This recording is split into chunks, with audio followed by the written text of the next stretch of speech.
Hey guys, this is Patrick, and welcome to the Art Marketing Podcast, where we talk about art marketing strategy, tactics, tips, and focus. And as I record this episode today, there is just 21 days left till Mother's Day. So let me ask you, what does your Mother's Day marketing strategy look like? It's a mouthful. Do you have a plan in place? Do you know what you're doing? And I would say whether you have a plan or not, I want to go over one today that you can use and one that we recommend that our customers at Art Storefronts use. I guess you could technically say we call it the Mother's Day Playbook, how to market your art for Mother's Day sales. And for those that are listening in the future, Mother's Day has already come and gone. Don't worry. The playbook works equally well for other holidays too. So let me dive in and introduce the playbook quickly, set the foundation, and then we can get more into the hardcore tactical details. Now, you can use whatever variation that works best for you of this playbook. I always cite this quote of Robert De Niro in Casino, where he's teaching this guy how to use the slot machines, and he's got this line that there's the right way, the wrong way, and the way that I do it. So here's the way that I do it, and you can borrow what aspects of it you like or don't like. So step number one is you got to sort out how long it takes to ship your art. Different for everybody, but you need to know how long it takes and then work backwards off of that time that it will take for your art to be able to get shipped to mom in time. It starts out with sending an email. The email has some sort of a deal into it. We'll get more into that in a bit. And then equally, or perhaps even more important, scarcity, meaning there's a time sensitivity to the deal. The deal expires. You send another emails that those that did not open the first email, you do that within 24, 48 hours. Then you send a final email as you get close to the shipping date. Like let's say it takes you 10 days to ship. So wind back 10 days from when Mother's Day actually is. So the art will arrive on time and then use that date. And then in conjunction, you run Facebook ads to your email list audience in Facebook and Instagram, doubling down on this email subject line, which is going to increase your open rates. So that's the playbook. There's a number of different versions and tweaks that you can make to it. So let's get into the nitty gritty about it. But one thing that I would say, and this comes from running marketing at a company where we just post artists the last 2 years now, any action you take here is better than no action at all. Some artists freak out about discounts. Some artists freak out about sending email to unopens. Some artists can't be bothered to learn how to run Facebook ads. It's all good. You got to do what works for you and what you're comfortable with, but you got to take action and learn from it. And I really do believe that doing so will build your confidence. And we get a tremendous amount of feedback, even from people that are not customers that have tried this technique and actually had it work out. So it's all good. Do what works best for you. And, I think, again, I say this is often the pushback we get from folks on our platform is, some people just flip out, can't handle discounting, thinks discounting is the devil. Anybody that discounts should be drawn and quartered. It's the whole reason that nobody sells any art because just everything's so cheap. Fine. Don't discount. You don't have to do it. It's not for you. But send the email. Send the email anyway. For others, it's like, are you kidding me? You're asking me to send an email twice? Once to my list and then to people that didn't open so they get 2 emails? There's no way I'm doing that. Cool. All good. I get it. You got to do what works for you. But the important thing is to just do it. You got to take a shot. And I think you'll be pleasantly surprised with the results. So let's get into the emails and really drill into the tactics. So email number one, and let me just throw out a for instance subject line. And again, the subject line can be whatever. The important thing is it's Mother's Day related, right? Mother's Day will be here soon. You know what moms love? Art. Show mom how much you love her. Make it Mother's Day inspired. In the email, you should have a discount running. I mean, you can do 5% off, 10% off, 20, 30, 40, whatever you're comfortable with. It could be free shipping, depending on what type of products you're selling. It could be what we call BOGO, buy one, get one free. It's different, a little bit different for everybody's business, but I do believe that discount is an important incentive and it's something that buyers have come to expect. So it's something that we advocate that you do indeed do. The discount's up to you. The email must have scarcity. So the deal must expire. You can set it to expire on the last day to ship, like that drop dead date, your last shipping date. Or sometimes it works well to run this whole thing like on a 3 to 5 expiration and just slam the whole technique into a 5-day window. So you can adjust it. The key is that there's got to be scarcity in there. Deal expires in 48 hours. Deal expires in 7 days. The scarcity is critical towards getting human beings to take action. You got to have it in there. So email number 2, and this is so important. We advocate that everybody do this on a somewhat regular basis because it's just the way the world works today. And that's the resend to unopens. So depending on who your email service provider is, a lot of them make this very, very easy to do. If you're using MailChimp, it's really easy. If you're using Aweber, it's really easy. Even if you're using MadMimi or Constant Contact or some of those others, I know they all have the feature. So the way that it works is you set up the first email. Your ESP, email service provider, will track whether or not people have opened the email. And if they did not open, you can send those folks another email.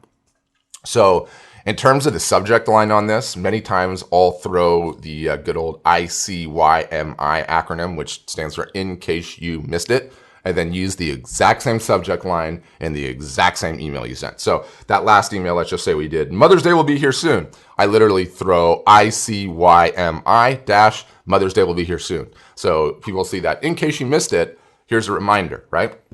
And you could do that. Sometimes I've had good results changing the subject line up a bit, like Mother's Day will be here soon. Hey, that's your first subject line. So the send unopens will be like, hey, you missed the Mother's Day email. You need to open this. So you can adjust it to creative taste, how you want to do it. You can do either. Just make sure you do it because it is insanely effective. And I have found, not kidding, that in certain email campaigns, I will get better results from the resend to unopens than I will to the original entire list email. And I've got a big list sometimes when these techniques work. So it's just people are so doggone busy. They don't have time to read your email. They're not reading your email. They're ignoring it. And so the resend to unopens just gives them another little poke, right?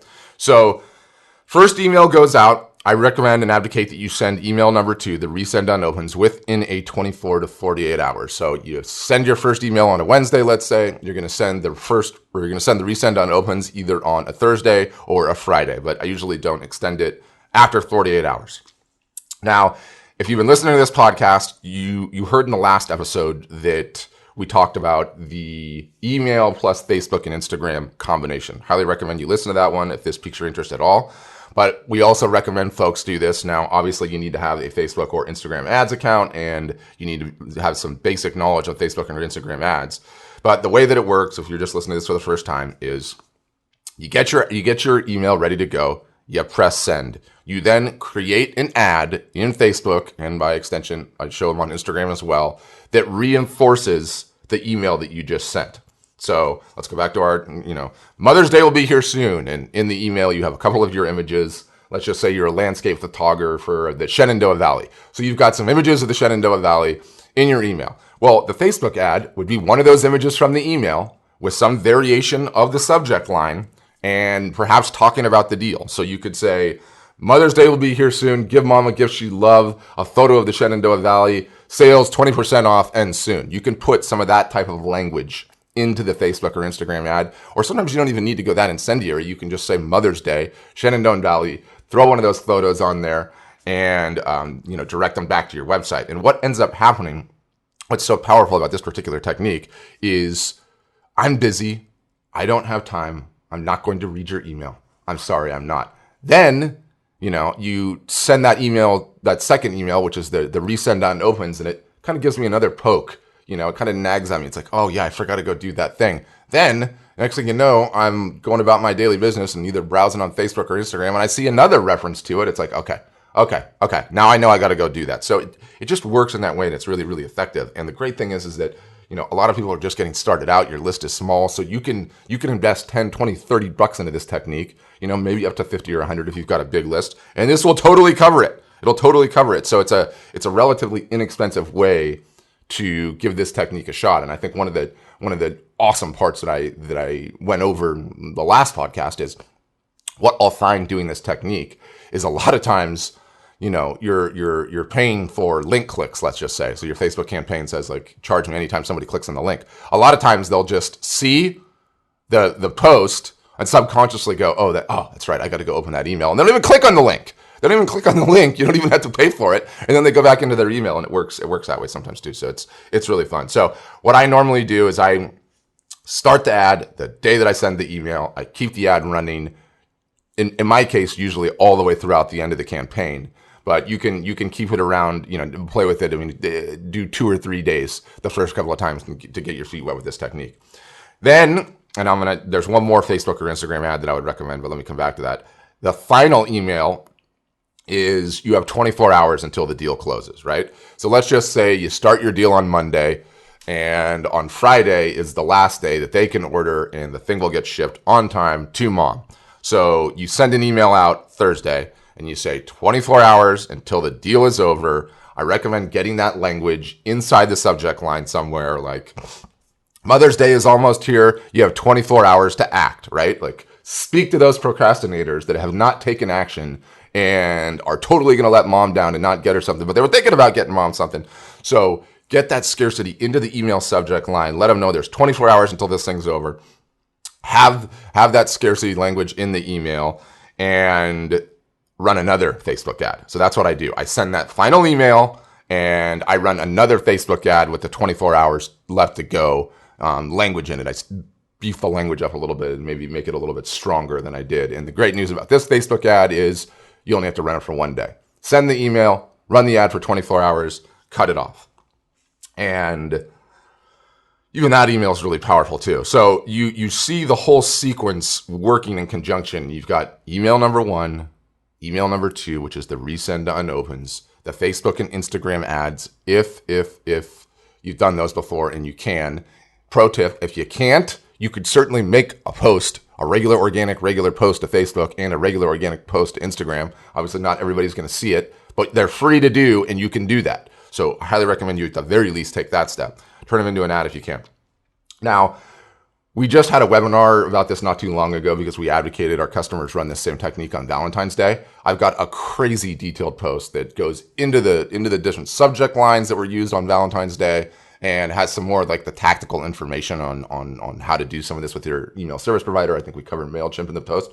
So I'll include that blog post in the show notes, and it's like, there's only so much you can actually get out of a podcast, and that there's some technical details to this thing. So definitely check the post out. But once you run this whole technique, like, you get the hang of it and you feel pretty good about it. It's not so time intensive. Like, you can get this going. You can totally do this. You can totally pull this off. And the best thing is you can schedule it all. And for the most part, you could batch the creation of all of this in like a couple hours worth of work. So there you have it. The Mother's Day Art Marketing Playbook. And again, most important part of this strategy, take action. Take whatever aspects of it work for you. If you only want to send email and you don't want to discount it all, definitely don't advocate that, but do that. Send some email, run the test and see what happens. I mean, the greatest takeaway is that you are an artist attempting to sell your art online. And let me tell you, that is not a short game. It is a long game. It's like any other entrepreneur. It's going to take years and patience. And guess what? There's a lot of holidays coming. They come up every year, believe it or not, and there's a whole bunch of them around the corner. So I find that, I see artists that take the first step and they maybe even blow it the first time and don't make a single solitary sale out of it. That's still a win in my book. Because you know what? You went through the whole process and the whole pain in the butt to create that work, to schedule it. You understand the ins and outs, the intricacies, and it's going to build your confidence. And the next time you go to run this technique, how many other holidays are coming up? Father's Day, Black Friday, Cyber Monday. I mean, there's a whole bunch of different ones that you can do.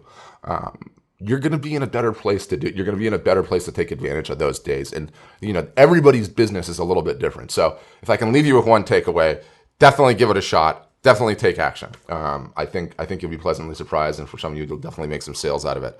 So for the show notes on this thing, you can visit the artmarketingpodcast.com. Again, artmarketingpodcast.com. And as always, if you're enjoying the show, love that you leave me an iTunes review and let me know. We operate on feedback around here. So on that note, leave it there and hope you enjoyed it.